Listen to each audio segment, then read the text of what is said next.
தோழர்களே, இந்த வீடியோ யாரோட மனதையும் புண்படுத்துறது நோக்கமில்ல பாத்துக்குங்க. அதையும் மீறி எந்த டாலரோடைய மனதாவது புண்பட்டா அதுக்கு company பொறுப்பில்லை. Hi my bun parotas, it's TWM with Dima Papima.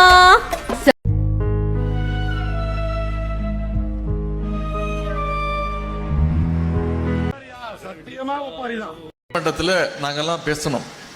ஆனா அதற்கெல்லாம் பதில் சொல்லக்கூடிய முதலமைச்சர் அதுக்கெல்லாம் பதில் சொல்லார பாத்தீங்கன்னா ஒரு பதிலும் கிடையாது. ஆளுங்கட்சியினர் சட்டசபையில என்னென்ன கூத்தடிச்சாங்கன்னு நீங்க அத்தனை பேர் தொலைக்காட்சியில பாத்திருப்பீங்க. மூஞ்சியும் முகர கட்டையும் இந்த மூஞ்சில முடிச்சா பொடிக்கு போயில.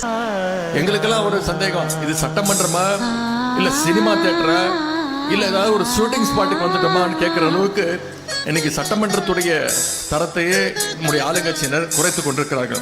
இவர் பெரிய பிஸ்தா, பாதாம் பருப்பு, முந்திரி கொட்டை, வெள்ளரி விதை. ஆனா எதற்கெடுத்தாலும் திமுக தான் காரணம் அப்படிங்கறத ரெடிமேட் பதிலாக இன்றைய ஆட்சியாளர்கள் வச்சிருக்காங்க. நம்முடைய தலைவர் செஞ்ச பணிகளால நல்லது நடந்தா அதற்கும் சேர்ந்து இந்த ஆட்சியாளர்கள் இன்னைக்கு இதையெல்லாம் டேய் என்னடா டயலாக் இது? எவன் எழுதி கொடுத்தானே அது இப்படி பேசிட்டு போறான்? ஒரு கல்யாண வீட்டுல எல்லாம் போய் புலம்பிட்டு இருக்காங்க. யாருக்கும் மணமக்களை வாழ்த்தி என் நண்பன் ஒரு குட்டி கதை சொல்ல போறான். அந்த கதையோட ஆழமான கருத்தை உள்வாங்கி நீங்க எல்லாரும் பயனடையுமாறு தாழ்மையுடன் கேட்டுக்கொள்கிறேன். அதாவது வாய்க்கு வந்தபடி எல்லாம் பேசப்படாது, எதா இருந்தாலும் நியாயமா பேசணுமா இல்லையா? இப்ப நான் என்ன உங்கள்கிட்ட சொல்றது, தேவையில்லாத ஐடியாலாம் கொடுத்துட்டு நம்மளை இறக்கி விட்டு படிக்க பாக்குறானே.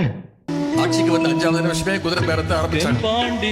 கட்சிகளுக்கு தலை வலிக்குதுடா, தலை வலிக்குதே. முதல்ல சோபாவுக்கு பின்னாடி நம்முடைய முதலமைச்சர் சொல்லிக்கிட்டே போவார். அப்புறம் முதலமைச்சர் பின்னாடியே அண்ணா திராவிட முன்னேற்ற கழகம். பெரிய சோழர் பரம்பரை. இவர் ராஜராஜ சோழன், அவர் ராஜேந்திர சோழன். தஞ்சாவூருக்கே அவங்க 2 பேரும் தான் வாரிசு. ஊர்ல இருக்கிற அத்தனை பேரும் மூக்கல வரல வைக்கிற மாதிரி ஓஹோ நடக்குது பாத்தியா?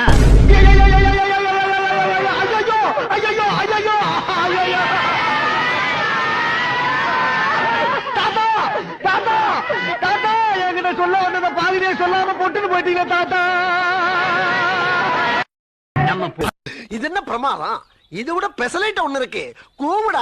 தலைவர்களின் தலைமையில் திருமணம் நடந்தால் எச்சரிக்கிறேன், இது இறுதி எச்சரிக்கை, ஒழிக்காமல் விடமாட்டேன்னு எங்க எதிர்கட்சிக்காரங்கள.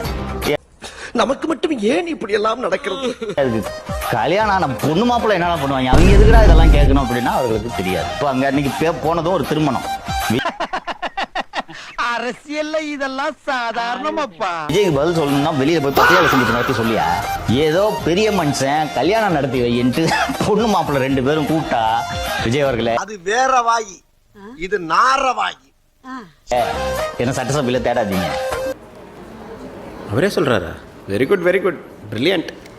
நான் மகளிர் உரிமை தொகை கொடுக்கும் இடங்களில் எல்லாம் நான் இருக்கிறேன்.